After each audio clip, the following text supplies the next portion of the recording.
Tony Sanchez has written a rather remarkable book called Up and Down with the Rolling Stones. It's the revealing upfront story of the Stones from the early days when Sanchez first met Brian Jones and became the Stones' personal pusher. Later, Sanchez became Keith Richards' personal assistant and witnessed the life these superstars led firsthand. But no one can exist in the midst of the rock and roll lifestyle without being affected. The powerful influence of the Stones was too much for Sanchez to resist. He, too, became a junkie. The Stones' heavy involvement with hard drugs came to the public's attention with Keith Richards' bust here in Toronto. It was a sort of climax to a scene that had been going on for years. I asked Sanchez how the Stones got hooked. It started like, as I said, with smoke and then pet pills, keeping awake while we were recording, not me, but them. And then acid when that came fashionable in the mid-60s. And in England, I think we started coke before the American people did, late 68. And then when you're into sort of snorting a lot of stuff all the time, and we used to snort even things like barbiturates if we ran out of coke, just something to snort.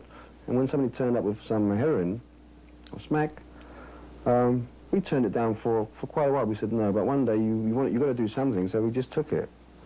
And we liked it. It was very nice then.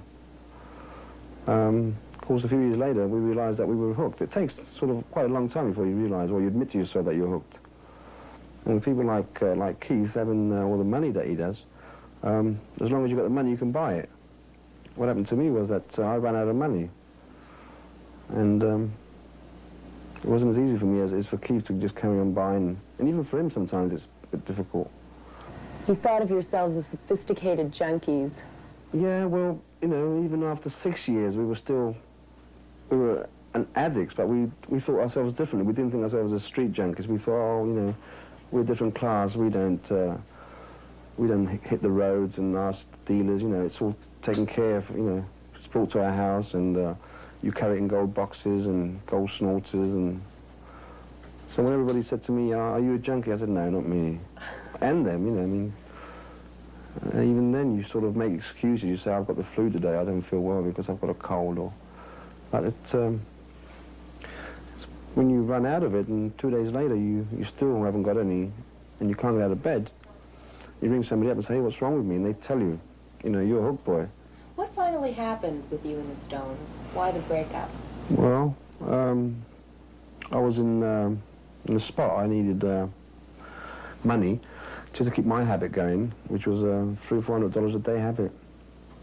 And any money that I had saved up went a matter of 2 or 3 months.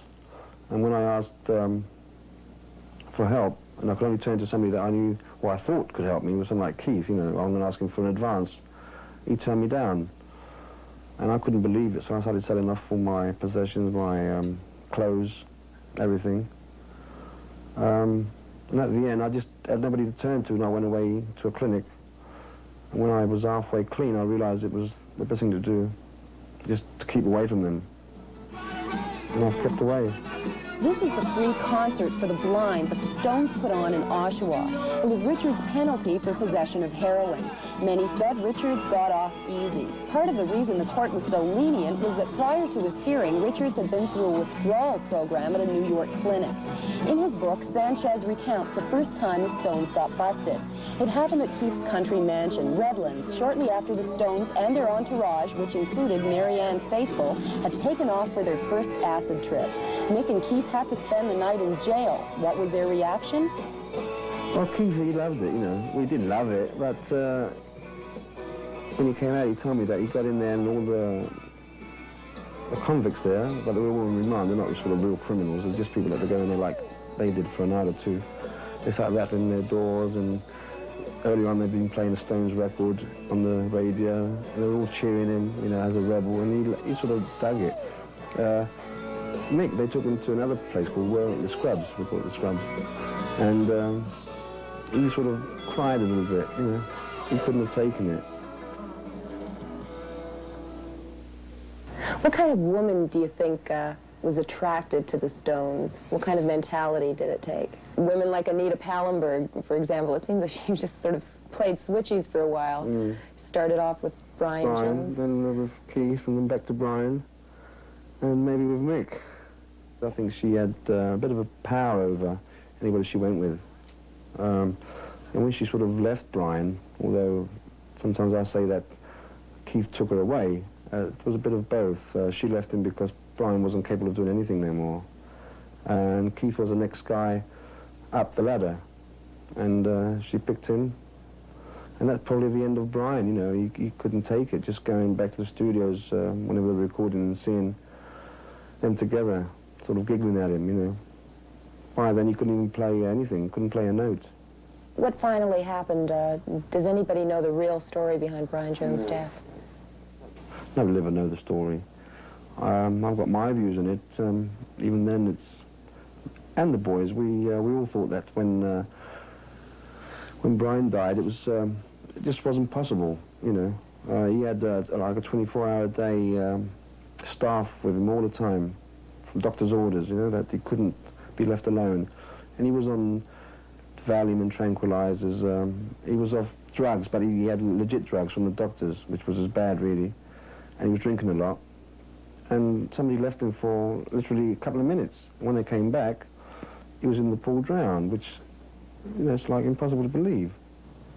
So you think perhaps someone wanted to see him dead? I don't know. I think it's very funny. Oh, really? Mm. How did everybody else react to it? Shocked. Well, the reaction they got at first was, oh, it's only Brian, you know. From a few people, which shocked me a bit, you know, because they thought, when we first got the news that a stone had been found drowned, somebody thought it was Mick.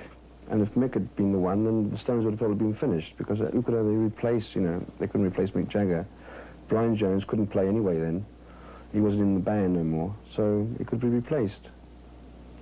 And that sort of shook me up a bit, you know, when somebody said, oh, it's only Brian. It was sad that they went on with it, because they wanted to cancel it. A few people did anyway. And they hired the English Hells Angels, which were pretty naive guys, you know. They work between 8 and 5, and they go back in the evening, they put leather jackets on, comb their hair differently. They haven't even got motorbikes. They just go out and terrorize people. And when they came to LA, I think it was Jerry Garcia sort of suggested that they should do the same thing. So it was a good idea until it happened. And then they realized that they had no control at all over not just the crowd, but even over the Hells Angels. I mean, they were terrified for their own lives.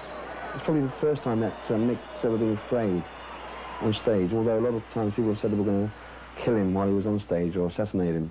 But I heard he didn't even realize how dangerous it was until he saw the film. He didn't realize until 6 months later, till we got the movie back, and we were screening it in Wardour Street, and the guy nearly fainted. Not at what was going on, at himself. You know, I mean, he was looking at himself more than anybody in the movie. I mean, Keith was looking at himself, and Mick was looking at himself, and when he saw himself, how he reacted. I mean, even, I mean, he couldn't control the crowd. Keith tried to, and he couldn't. He said if the crowd didn't cool down or something, he was going to just walk off. And one of the angels came up and said, you do what, you know, we'll beat you up or whatever. And they just went on and done it.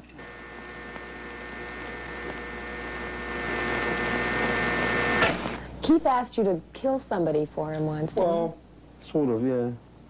he? Sort of, yeah? Well, what was the situation? He was uptight with somebody, really. I mean, I wouldn't have blamed him, because we believed this guy had set an eater up in Jamaica. She got busted. She got slung in prison. She was raped. She was beaten up. And then she was deported. And on top of that, a bribe was paid to let Anita get out of Jamaica. And then we found out the guy that paid the bribe was the guy who set it all up. So when the guy was coming to London to collect the money that he'd paid out, Keith said, right, now we'll get him. And he sort of said to me, could I do something about it? And I said, well, you know, anything could be done for money. And I didn't really think he was going to take it seriously. And he said, that's what he wanted. He said, and you can keep the money. So I said, okay, I'll think of something. But I went away and I thought, wow, forget it. Do you think maybe you lived vicariously through them? Did you ever fancy yourself a rock and roll star? For a few years, I had sort of ideas of becoming the next Rolling Stone. you know. I even got Keith to give me guitar lessons, and I had my own little dream of, you know, I used to jam with him sometimes. I play a little bit guitar. So I had my little dream of